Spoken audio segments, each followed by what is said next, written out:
Alibaba debuts tomorrow. Big IPO. My name's Dez here at Grok Trade. It's Thursday, September 18th, 2014.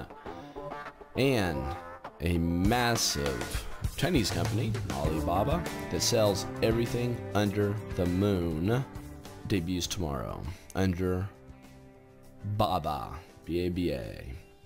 Huge IPO coming out, but here's your warning, gang. There's a lot of you who knows that tonight it will make its appearance on the New York Stock Exchange, and you're going to put market orders in to buy it.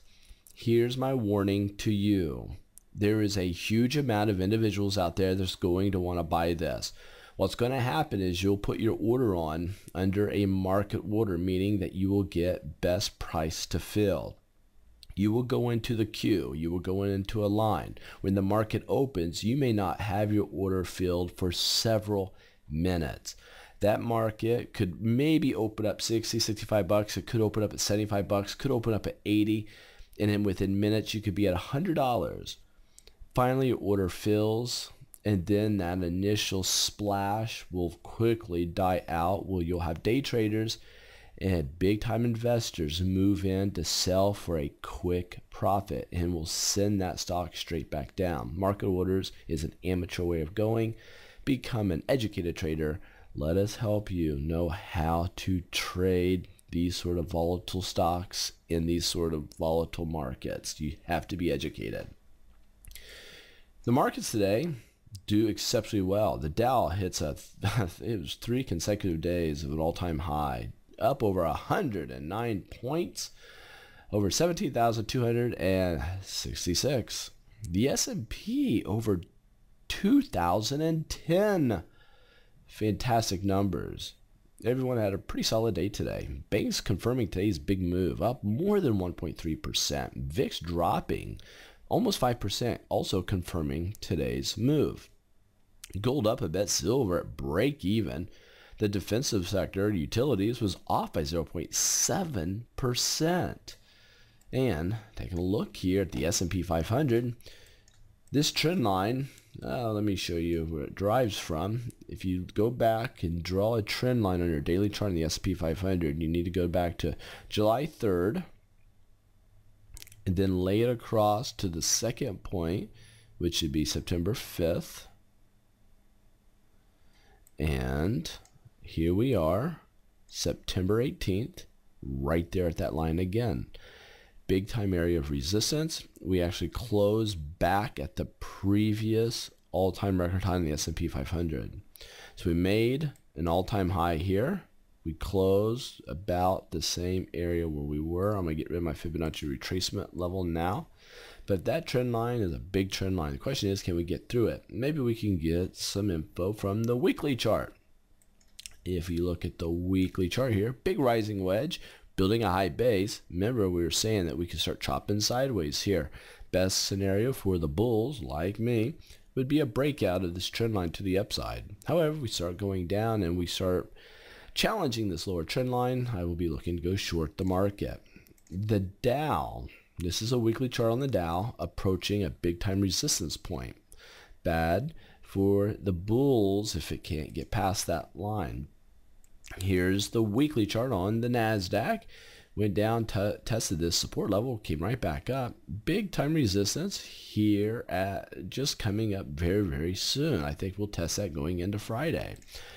The Russell's weekly chart looks very bullish to me, and here's why. We have a symmetrical triangle, moving averages coiling together, moving averages acting as support. We have a dragonfly doji here above the moving averages at a resistance point. Here on this bull pullback, which looks like maybe about 25% Fibonacci retracement, we're looking for a breakout to the upside. Boom! To the upside for small caps is what it looks like to me. If small caps rally, what you will see here on the NASDAQ is a rally through resistance, and then the S&P weekly chart should follow along with a breakout of resistance. And taking a look here at gold. Gold dropped, but trying to find a bottom. Silver looks like we could be at a bottom. I'll tell you, if you want to take a little bit of a risk here, a little bit of a gamble, this might be a buy opportunity for silver. And let's look at some stocks of interest. We have a lot of technical stocks. Facebook was up 0.75%. I am holding that. What else? GoPro was down 1.32%. I'm holding this one, but it's a bull flag, looking for another breakout to the upside. What else am I holding for techs are concerned? Taser I'm holding. It pulled back, it's down 1.7%. This M for murder concerns me, and we had a close below the 20-day moving average. I almost unloaded that today. I decided to keep it just because I believe their cameras that all these police officers are going to have to start wearing is going to help this stock immensely. If you look at a weekly chart here, it looks like it's going to start pulling back a little bit. We'll see. I may have to lighten up my load on Taser. Twitter was up. I hold that, but not up by much. And Baba is not giving us a chart yet because it's IPO tomorrow. BABA. Certainly do not recommend buying this as an amateur. If you are formally educated, then you can go in and start trading stocks like Baba, especially intraday. If you want to have fun, go to the chat room. Take a day off of work. Get signed up for the chat room. Your first 30 days free. No credit card needed. Go into this chat room right here, Grok Star chat room, and they use a 1-minute chart, and they're calling out trades audibly. You'll listen to Mark, the Meerkat Suffering, talk about that. Tomorrow's the day to do it. Get hooked up. Do this. It should be a money-making day. Baba. Catch you guys later. Like the video or dislike it. If you don't like it, do whatever. Leave us a comment. You'll notice that I do respond. And we'll catch up with you guys tomorrow for the big weekend edition.